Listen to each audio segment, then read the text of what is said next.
Our Leicester series is really heating up now. We're in the final month of season 3. We have an FA Cup final coming up, a Champions League semi-final second leg against the most successful club in football history. And then on top of that, we're in a title race and we very much could win the Premier League. So a treble is up for grabs. It's going to be very tough. I'll show you all about it now. So let's run the intro and get right into it.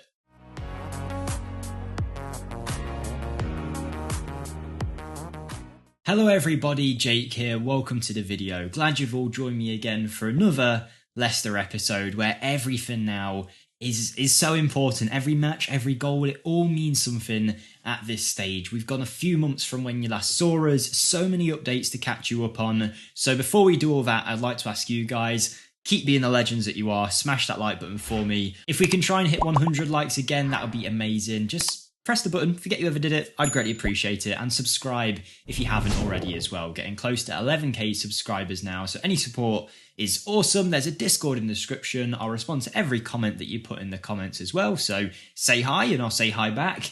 And with that being said, let's get into this, shall we? So, you last saw us a fair while ago now in this world. I say a fair while, a couple months ago. You saw us in March lose that match against Chelsea in the Carabao Cup, and then we lost to PSG, but we did make it through in terms of the tie as a whole. And I said then that as annoyed as I was about both of those results, we're still in competitions, there's still a chance we can win things, and we've done what we could so far. We beat Palace away in the FA Cup quarter-final in extra time to head into the semis there. We played Brentford in the league, beat them, played Barcelona in the Champions League and drew 1-1 in the quarter-finals, only to beat them 1-0 in the home leg, meaning we made it all the way to a semi-final. We were so good across both of those games. I thought we outplayed Barcelona completely. Adding to that a 3-0 away win against Tottenham. We then play Liverpool in the FA Cup in a massive match where we win 5-3 to put us into a final against none other than Nottingham Forest, and that'll be next episode. You'd like to think that's our easiest chance of a trophy yet. Playing Forest in an FA Cup final will be so special as well. Leicester Forest rivalry is very big. It's probably the biggest rivalry Leicester have outside of maybe one or two others, so it's going to be a massive match and one I'm very much looking forward to. Then though, we drew to Chelsea in the league and lost to Liverpool away from home. That was a little bit annoying considering we are trying to be in a title race, and I'll show how that affected things in a minute. We then played Real Madrid in the Champions League. We're going to see the second leg of that game today, but we won the first match 4-1. We were so impressive. Calvert-Lewin with 2, Maddison with 1 and Silva with another. In the last 30 minutes, we piled on the pressure and we gave ourselves a huge advantage going away to the Bernabeu, and then we beat Brighton in the Premier League just to lose 5-2 to Man United. But my biggest gripe with Football Manager at the minute, I don't know if this is going to be how it is in real life in 2025, but look at how many games we've had because we're in these competitions. I think it might be since the Champions League formats changed, but in April, we've got so many games, and recently we've been playing games 3 days after each other. So look at this, Liverpool, 3 days later Chelsea, 3 days later Liverpool, 3 days later Real Madrid, 3 days later Brighton, 2 days later Man United, both Premier League games. That's insane that we're playing on a Saturday and on a Thursday night. 2 days later, they're making us play Aston Villa. A few days later, we go to Real Madrid. And then look at the league season. It is crazy. And it's no surprise that we've started dropping points in the Prem. But also, Liverpool have done the same. They're still one game ahead of us. We're joint on points, but goal difference is probably too far apart to affect things now. So really, in these last 4 games for us, 5 games for Liverpool, we need them to drop points in 2 games and us to get maximum points across every single match. Just so happens though that we're playing Aston Villa today, who are only 2 points behind us, as are Manchester City. It's very close right at the top, but hopefully we can get a win against Aston Villa and also get ourselves into a UCL final today. The UCL final will either be against Bayern, as it was last year when we lost, or Liverpool. Neither which of those games I think will be easy at all, but we definitely have a chance of a trophy this season, the main one being the FA Cup. But hopefully we'll be in the UCL final and the Premier League will push as far as we can, but with the whole scheduling thing at the minute, I think we really will struggle. To give you a rough update on the club though, the team is performing well as a whole. We've got a great under-18 squad. Our finances, whilst they are a bit in the mud, we'll get some money in soon, which will be nice when we do get the competition prize money at the end of the season. Tactics doing well after the patch. Players are playing well, very happy with everything. I just really do think we're going to struggle in a game like this against Villa, where we're forced to play our rotation team. We really are, because we need our full team to play Real Madrid to make sure we get through. We might be 4-1 up, but I still need to make sure that we win that game. So today, we're starting with a rotated lineup of Bayindir, Marai, Soyuncu, Gvardiol, Trufa, Berger, Breibuk, Berardi, Hazard, Daka, and Vitor Roque. It's a team that I'm hoping could still beat Villa, but realistically, I haven't got a lot of hope for it. We'll see how it goes though. Being at the King Power will hopefully give us that advantage. But yeah, your guys' support on this series has been fantastic. We could potentially be coming to the end here. As mentioned a million times, this series will end when we win the Champions League. And if that is this season, I think we've done brilliantly in 3 years. Even if we've got no silverware just yet, we've improved Leicester massively, consistently in cup finals and, Champions League runs and Premier League title races, top 4 finishes, and that. We've done very well rebuilding this club, and very happy with it, but very happy with the series as a whole. You guys have supported it a hell of a lot. It's been one of my more successful YouTube series. Probably only Newcastle has topped that one, and obviously that was because Newcastle had just got all that money in, and I think I was the first one to do a video on it last year. So you guys have smashed the support, so thank you very much for that. But all focus is now on this Villa match. We'll think about Real Madrid in 2 days when it comes, but hopefully we can beat Villa here, who have been great all season. When they started winning matches and went very high to the top of the table early on, I did assume it was a bit of a fluke, but the longer the season's gone on, the more they've proved they deserve to be here, and they might have done so again with a guy whose name I will not attempt to pronounce, scoring into the bottom right of our goal. It's going to VAR, but I saw no issue with it, so I expect it to count. It has Buendia played the ball through to Digne. Digne then played it through to a guy who I think is called Fulgence Bidash, who then put it into the back of the net. Let's see who this guy is. Apparently not a very good player at all, really. I mean, he's a Villa player that's came out their academy, doesn't play much, a bit of a bit part player, and I guess Villa are also having to do some rotation at the minute. But I would hope that we could perform better than this and not concede so early on. At least give Villa a good game. I'm kind of resigned to the fact that we're not going to win a treble.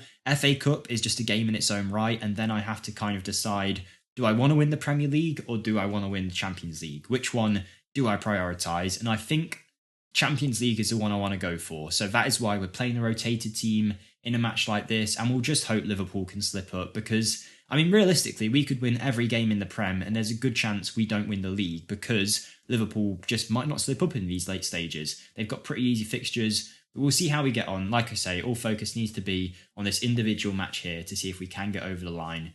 But so far, not looking too good in an attacking sense for us, and Villa are going to try and launch an attack to get a second goal here. Soyuncu, though, heads it to Trufa, who does manage to claim the ball against Buendia on that right-hand side, and we're going to try and build it up from the back. Whether we can do so with players that probably don't play together all that much, I'm not sure, but here's Breibuk, who hopefully try and play an incisive ball forward. It's controlled possession, at least, which is always a good thing, and it's a very good ball through to Berardi, but Digne is going to get there. He gives it away, though, to Eden Hazard, falls to Vitor Roque, who puts it in the back of the net. The man is on fire, 22 goals this season, and considering I call him my backup striker, that's not bad at all. The guy scores pretty much every time he plays. He's getting better and better, and if any of you follow me on the FM Scout channel as well, you might have saw we made a Wonder Kid to Superstar video on him to see what he might look like at full growth in some people's saves, and wow, like, it was one of the best I've ever seen. He really performed well. But 1-1, not bad so far. Half an hour in, possession is in our favour, chances fairly even, but maybe we can now go from that goal that we've scored and push on from there. But it's going to be Villa who have the next attack with Ollie Watkins smashing it over the bar from long range. And we're going to try and go back up the other end, it looks like. This is not an easy game to commentate. Lots of things going on at once. A couple of the games in the last video were a bit slow, but these ones seem very intense. But all being well, next episode will be the final episode of Season 3, maybe even the whole series, and we're going to play not only an FA Cup final, but also a Champions League final, and probably the last game of the Premier League season too, if it means anything at that point. So keep your eyes out for that one. That will be a real massive episode. I'll try not to give away anything in the titles about whether it will be the end of the series, but yeah, just keep your eyes on it. When you see it drop, go for it, because it could be the last episode, but who knows? We might not even get there just yet. We've still got to beat Real Madrid. But first, like I say, I keep saying, oh, we need to focus on this match, and I'm thinking about every other game but this one. But we are at 1-1, half-time. We're doing fairly well, creating chances. Berardi went close earlier. Eden Hazard, who is retiring soon, I think at the end of the season in a couple of games, might have just won as a penalty, and I think it will be him to take it based on who's on the pitch. It could be Berardi, I think it will be Hazard based on the order of things. Like, he is the better penalty taker. It is him. Can he leave us with a parting gift? I mean, he's going to retire soon. Probably won't play too much, should I say, the rest of this season. But he can score a penalty, and he's done it there. And I'm telling you, if we get a Champions League final penalty shootout, Eden Hazard will be on the pitch. He is just, he's not been great this season, I'll be honest. He hasn't got the legs anymore to play at a Premier League level, but we certainly needed someone in his roles like the third choice left midfielder. It worked out well. His versatility is great. He doesn't cost that much money on the wages. He was a free agent and an experienced player as well, which we didn't have much of, and he's someone that contributes when we need him. So overall, the signing has been a pretty good one in my eyes. The Belgian has done well for us. But maybe that's my Chelsea tinted glasses talking. Ollie Watkins, though, goes very close there, 50 minutes in. But so far, so good. Very happy that our rotation side here is seemingly dominating the matches, both chances and possession slightly in our favour. And I think as the game eases out, because we are 4-1 up against Real Madrid, I can probably bring on some of our more better players, should I say, to make sure we can get over the line. The first one is going to be Trufer coming off of Tyrick Mitchell. We'll get Lewis Hall on for Braybook just to get him some minutes as well. Not risking any red cards, so we're going to bring on Ndidi for Sander Berger. Matai Marai can come off for Justin. And then Patson Daka, who's been on a very, very big goal drought in the second half of the season, can come off for Calvert-Lewin.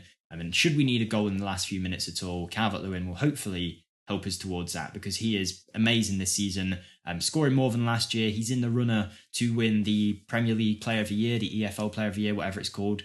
Writers Player of the Year, that's the one. So it'd be nice if he can win that, but we should be fine now because we are 3-1 up. It's Vitor Roque yet again, and he might not be scoring, but Patson Daka has plated that for his strike partner, done very well. A very good breakaway after Sanderberg won the ball. He played it forward onto Patson Daka, and he cut it across, and that's as easy as you like for a Premier League goal. Just the pace of our two forwards was too much for the Villa defence to handle, and now hopefully we can just see things out without doing too much. XG, we've smashed this game. We've been phenomenal after we lost that first goal. But we're going to keep going by the looks of it because Villa won't give up. There's another highlight, whether it's them or us, we don't know yet, but it's Godfrey coming forward with the ball. Onto the guy who scored earlier, again, whose name I'm not going to try, but Danny Ings is through. It's a good shot over the bar. Bayandir looked like he had it covered, but I'm hoping that'll be it now. The game does restart though. It's Gvardiol playing the free kick, who's only just came back from injury. This is his first game back. It'd be nice to have him back. Currently, Pedro Goncalves has been out injured for a month or two as well, meaning the likes of Hazard has had to play more. So it's good that he is contributing, but it will be nice if we can get them two big players back, because I would argue Gvardiol might start because Satalo isn't in great form. So if we do get to a Champions League final, I would not be against Gvardiol starting.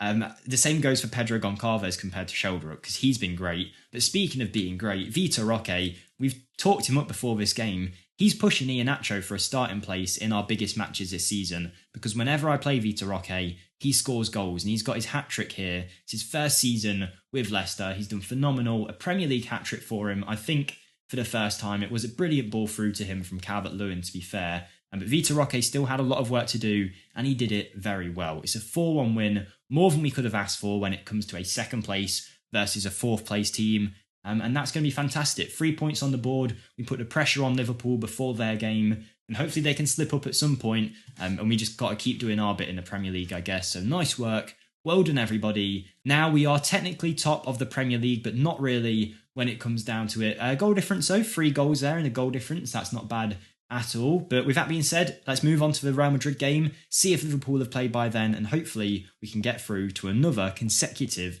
UCL final. A bit of a development here though, the finalist of the UCL, the first one is going to be Bayern Munich, yet again, the current holders. Sadio Mane scoring against his former club to knock Liverpool out, and that's great because I really wouldn't have wanted to play Liverpool. Bayern Munich, it's the same. Last year they destroyed us in the Champions League, but if we go back a little bit this season, if I can find it, you will see that we played them and we battered them when it came to the Champions League match. Yes, they got a man sent off in the 58th, but by that point, we were already 4-0 up. So if we can perform that well again, who knows? Bayern, though, are always going to be a tough threat in games like this, but we can't worry about them just yet, because Real Madrid at the Bernabeu will not be an easy match at all. With Liverpool out of the Champions League, the FA Cup and the Carabao Cup being over, I would imagine now they'll be able to quite comfortably see the Premier League out. We'll keep chasing, but I'm not too confident about the way that will go.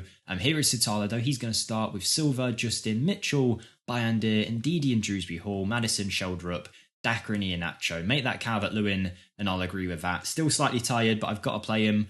Vitor Roque also, I mean, he's not fully tired. Maybe he can play a big part today. But let's get the job done here. 4-1 up in the first leg. We were very, very strong, but don't let it fool you, because I think, as I mentioned earlier, it was only the last half an hour where we started to kick on a bit. Real Madrid were very, very good for that first half of the game. But one thing was interesting, and they've done it here again. They didn't have a striker last time, and Jack Grealish was playing up front. They've now swapped him and Vinicius. But this is the team that we played against in the first leg, pretty much exactly. So let's just perform the same way. Won't be as easy when we're not at the King Power, but an early goal would be fantastic. We might have it with Calvert-Lewin breaking free. It's a good save from Courtois. Calvert-Lewin maybe ran a bit too far to make the angle a bit harder for him than he maybe needed to. But it's a good start. Shows that we can get in behind. And yeah, we're doing very well here. Maddison with a header into Courtois' arms. And one thing I did notice about the team as well that I hadn't really considered is that outside of the defence, which is quite young, our team is getting on in terms of an age. I mean, 28 is nothing in FM terms, really. Like, it's the prime of a player's career. But if you've played Football Manager, you know we try and sell anyone that's over the age of 25 when we're playing. And Calvert-Lewin and Iheanacho are both 28 now, so probably got 3 or so years at the prime level still. But we might need to think about their eventual replacements. Vitor Roque is definitely there as that player, but maybe another striker needed as time goes on. The midfield too, Ndidi's getting fairly old. Maddison isn't as young as he used to be. Great save out by Bayern there, or has Vinicius just missed it? He has just missed it. But yeah, we've got a fairly aging squad when it comes past that defensive line, so we need to think about that if we do go into another season here. But 30 minutes in, it's exactly what we would have wanted. Nothing crazy going on. Possession about equal. Chances about equal. Hopefully, as time goes on, we're tiring Real Madrid out, making them feel like they've got less of a chance of getting back into this game. And 40 minutes in, we have our second highlight of the game with Pavard trying to play Rodrigo forward, but Sotalo does well. And hopefully, it can be a chance for us. Pavard, though, does win it back.